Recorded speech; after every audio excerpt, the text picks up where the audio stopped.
Doctor तेज कुमार शर्मा जी, जयपुर से। राधे राधे महाराज जी। महाराज जी, मैं खुद एक कॉरपोरेट जी। महाराज जी, मैं खुद एक कॉरपोरेट हॉस्पिटल में सीईओ हूँ महाराज जी। बट मेरे को एक थोड़ा सा एक डाउट है महाराज जी। बच्चे अध्यात्म में अच्छा कर रहे हैं, कभी लगता है उन्हें इसी ओर जाना चाहिए, फिर कभी असुरक्षा होने लगती है। बेटी अध्यात्म गायन करती है पर आगे नहीं बढ़ पाती। पूरा परिवार कोई आगे का आध्यात्मिक रास्ता नहीं खोज पा रहा। अध्यात्म को, कॉर्पोरेट लाइफ को और बच्चों का भविष्य कैसे सुनिश्चित करें?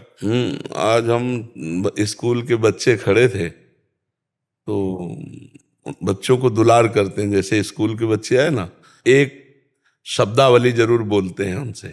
जैसे छोटे बच्चे कुछ उपदेश करते हैं, 2 लाइन बोला था, उसी में पूरा अध्यात्म है। छोटे बच्चों को या विद्यार्थियों को सबसे पहले ब्रह्मचर्य पर दृष्टि देनी चाहिए। सबसे पहले अगर ब्रह्मचर्य सुरक्षित है तो स्मृति, शरीर बल, सब बल जागृत हो जाएंगे। ब्रह्मचर्य पर अपने बच्चों को शिक्षा देनी चाहिए, बिल्कुल मित्रवत बैठाल कर उनको शिक्षा। बच्चों को कहा कि तुम अपने ब्रह्मचर्य पर ध्यान देना। जो बच्चा तुम्हें गंदी बात सिखाए वो तुम्हारे लिए बहुत दुश्मन की तरीके, ऐसे बच्चों का संग न करना। कोई गंदी बात मोबाइल से न देखना। और नाम जप के लिए हम उनसे कहा, अगर 10 मिनट राधा राधा बोलोगे, 10 मिनट, तो तुम देख लेना तुम्हारी पढ़ाई में उन्नति होने लगेगी। थोड़े शब्दों से बोल। तो अध्यात्म को समझने के लिए पहले नींव डालो बच्चों में। कोई, हमने उनसे कहा बड़े होकर कोई नशा मत करना, छोटे छोटे बच्चे, कोई नशा मत करना, ये गंदी बातें जो गर्लफ्रेंड बॉयफ्रेंड ये सब नहीं, ये नहीं। ये व्यभिचार प्रवृत्ति जो छोटे बच्चों में आ गई, ये बहुत हानिकारक है। तो अध्यात्म के लिए नाम जप अत्यंत अनिवार्य है। तो जैसे उनका पढ़ना भी अध्यात्म में अनिवार्य है। जो आधुनिक पढ़ाई है, ये अगर हम काखा गाघा ना पढ़े होते तो हम शास्त्र की बातें न सुना सकते थे। प्रणाम है उन गुरुदेव के जिन्होंने काखा गाघा सिखाया, जिन्होंने बड़ा की मात्रा, छोटी की मात्रा, ये सब सिखाया ना। आज वही काम आया ना शास्त्रों के। तो आधुनिक पढ़ाई व्यर्थ नहीं है, आधुनिक पढ़ाई जरूरी है। तो बच्चों को जो आधुनिक पढ़ाई है वो उनकी पूजा है। जैसे अर्जुन छात्र धर्म से युक्त है तो भगवान कहते युद्ध तुम्हारी पूजा है। तो बच्चों की पढ़ाई उनकी पूजा है, और उस पूजा को पूर्ण करने के लिए 10-15 मिनट माता पिता को चाहिए कि उन्हें नाम कीर्तन या नाम जप में लगावें। महाराज बहुत अच्छा गाती है और सब कुछ करती है, फिर भटक जाती है। नहीं नहीं, भटकने का क्या स्वरूप आप दिया, उसके भटकने का क्या स्वरूप? बिल्कुल छोड़ देती है, बहुत अच्छा भजन करती है, बहुत नहीं, छोड़ना तो नहीं चाहिए, गंदी बातें छोड़ना चाहिए, अच्छी बातें नहीं छोड़ना चाहिए। हम अपना एक समय बांधे। देखो, हम ये नहीं कहते कि बच्चे मनोरंजन करें ही ना, नहीं। कोई अच्छा धार्मिक सीरियल जो आपके साथ बैठ के देखा जा सकता है वो दिखाओ। ऐसे मोबाइल बच्चों को जो बड़े बड़े मिल गए हैं, स्मार्ट मोबाइल, और इधर उधर सर्च करने लगे तो बच्चों की बड़ी दुर्दशा हो रही है। आपको तो शायद नहीं पता हो, हमें तो प्रायः ऐसी घटना हमारे पास आती रहती बच्चों की, कि मतलब बड़ी दुर्दशा। एक मन अन्न जब हमारे उदर में जाएगा, एक मन अन्न 40 किलो, तब एक बार संतान उत्पत्ति करने योग्य वीर्य तैयार होता है। 40 किलो पौष्टिक अन्न पाने पर एक बार संतान उत्पन्न करने की क्षमता वाला सप्तम धातु प्रकट होता है। अब जो रोज 2 बार 3 बार इसको बच्चे छीण कर रहे हैं, उनको तो पता नहीं, तो अपनी जीवनी शक्ति, स्मृति सब नष्ट कर रहे हैं। हमें लगता है बच्चों को पहले सिखाना जरूरी है कि वो ब्रह्मचर्य से रहें और विद्या को भगवान की पूजा समझे, जो अपनी पढ़ाई है, और 10-20 मिनट नाम संकीर्तन, नाम जप ये जरूर करें। और माता पिता से मित्रवत व्यवहार करें। जैसे अपने दोस्त को हम हर बात बता देते हैं, ऐसे हम अपने माता पिता, और माता पिता को चाहिए कि बच्चे के ऊपर शासन प्यार वाला करे। अगर तुमसे कोई गलती हो जाए ना तो हम आगे खड़े हो जाएंगे। गलती करना मत, अगर गलती हो जाए तो तुम डरना मत, मुझे जरूर बता देना, मैं तुम्हें बचा लूंगा।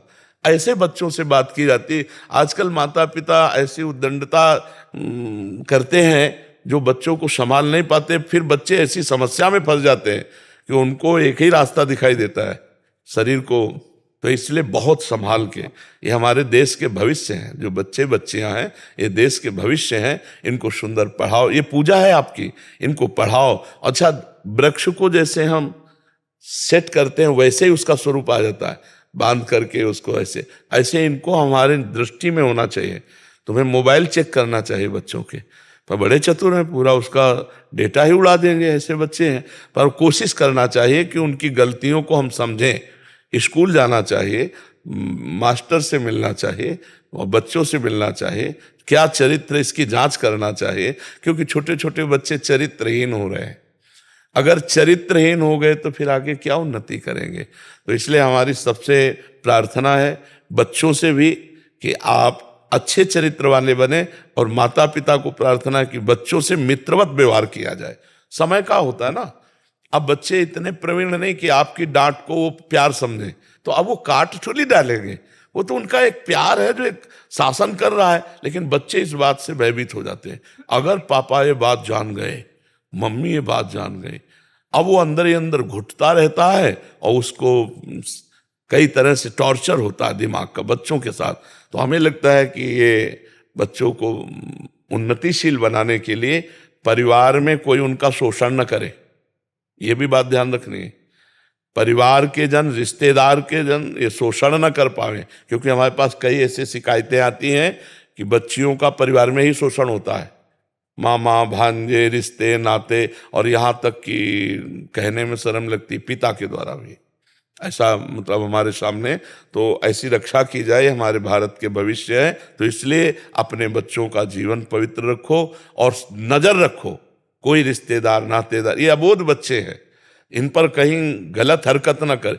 हमें लगता है कि हफ्ते में 1-2 बार तो बच्चों के साथ बैठना चाहिए, एकांत में खवा पिया के हंसी खेल करते हुए आज हम लोग बातें करते हैं। फिर उसको कहीं तुम्हें कोई मित्र ऐसा, कहीं कोई रिश्तेदार नातेदार कोई ऐसा, बिल्कुल खुल के बोलो, हम तुम्हारे दोस्त की तरह।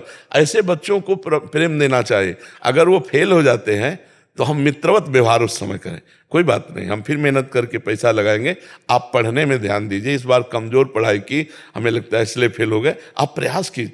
अब जैसे फेल हो गए और ऐसा, अब वो बच्चा छोटा दिमाग, वो फिर कोई न। महाराज जी ये दो ही मुख्य कारण है महाराज जी। एक तो है जो पढ़ाई आदि में असफल हो गए, फिर घर में ये, और दूसरा बाहर रहते हैं बच्चे तो दोस्ती हो जाता है कहीं, तो फिर वो घबराते हैं क्योंकि घर में ऐसा बताएंगे, तो जैसे आपने बोला मित्रवत व्यवहार रहेगा, और दूसरा उनको जब असफल होने पे भी उत्साह मिलेगा कि नहीं तुम आगे और बढ़ो, तो एक बहुत अच्छा। हाँ, और जैसे 10 मिनट बैठ करके सत्संग सुनाओ, 10 मिनट अगर हम सत्संग सुनाएंगे रोज बच्चों लायक, जैसे ब्रह्मचर्य पर है, मित्रता पर है, कई ऐसे चैप्टर हैं, मन पर है, आपका मन आपको परेशान कर रहा हो तो कैसे बचना चाहिए, आखिरकार मन को शांति के लिए क्या करना चाहिए, आपके अंदर ये बहुत ओवर थिंकिंग बढ़ रही तो हमें क्या करना, इन सब पर चर्चा हो चुकी है। तो ऐसे सर्च करके और बच्चों को सुनाना चाहिए, थोड़ी देर सत्संग सुनाना चाहिए, तब बात बनती। और बच्चों को शिक्षा देनी चाहिए, रोज उठकर पैर छुओ,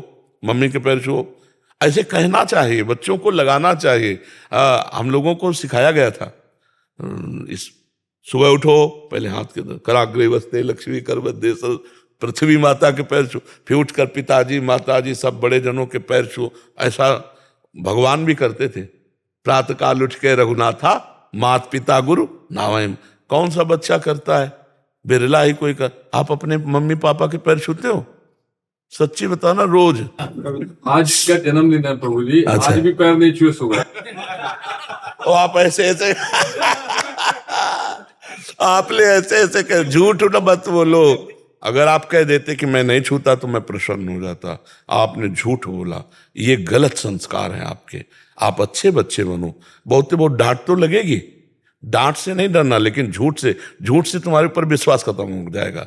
नहीं, अब हम आपसे पूछेंगे, आप ऐसा, आप जो बोलेंगे तो मुझे डाउट होगा, पता नहीं झूठ बोल रहा हो। झूठ नहीं बोलना चाहिए जी। आज तक गलती हुई, आज से मैं रोज अपने मम्मी पापा के पैर छूंगा, ऐसा बोलो। रोज अपने मम्मी पापा के पैर छूंगा। हाँ, बहुत सुंदर, इससे बहुत अच्छे आशीर्वाद मिलते हैं मम्मी पापा के। ठीक है, महाराज जी, अगर कम शब्दों में बच्चों के लिए, क्योंकि माता पिता महाराज जी बच्चों को कहते हैं तो बच्चे आजकल ऐसे माहौल में रहते हैं कि वो सुनना ही पसंद नहीं करते कि ये तो समझ नहीं पा रहे कि जो हम, तो महाराज जी बच्चों के लिए कि वो उनकी दिनचर्या क्या हो, मतलब जैसे आप बता रहे हैं। हाँ, बच्चों की दिनचर्या में क्या है कि पहले तो उनको समय से उठाना चाहिए, सूर्य उदय के पहले उठाना चाहिए, क्योंकि जब सूर्य भगवान उदय होते हैं तो बुद्धि, श्री, यश ये सब नष्ट कर देते हैं। जो शयन करता है उसकी आयु भी नष्ट होती है, श्री कांति भी नष्ट होती है, और स्मृति भी नष्ट होती है, बुद्धि भी नष्ट होती है। सुबह जब उठ करके सूर्य भगवान को नमस्कार किया जाता है और गायत्री मंत्र उच्चारण किया जाता है तो उसमें यही है कि मेरी बुद्धि को सत्य की तरफ प्रचोदयात, प्रेरित करो। जो तो भगवान सूर्य ज्ञान के दाता हैं। अगर बच्चा सूर्य उदय के पहले उठे, फिर तो उसके लिए माता पिता को उठना पड़ेगा महाराज जी। हाँ, पर आज की दिनचर्या है 2-3 बजे सोना और 11 बजे उठना, तो हमारा तो कोई मेल ही जोल नहीं पाता है। हमारा तो 11 तो कम में 2 बजे उठते हैं दिन में। हाँ, दिन में। अब बताओ 2 बजे नहीं, 2 बजे रात्रि के उठते तो हमारे से मिल जाती बात की, हम 2 बजे रोड में आ जाते। अब कैसे हम दिनचर्या बताएं जब प्रातः की दिनचर्या ही नहीं बन पाएगी। हाँ, तो जैसे अब ये दिनचर्या करके और बच्चों को तांबे के पात्र में रखा हुआ जल अगर पिलाया जाए, वज्रासन में बैठकर पिए, थोड़ा टहलो, सौंच जाओ, स्नान करो, 10 मिनट व्यायाम करो और इसके बाद अपनी पढ़ाई पे लगो।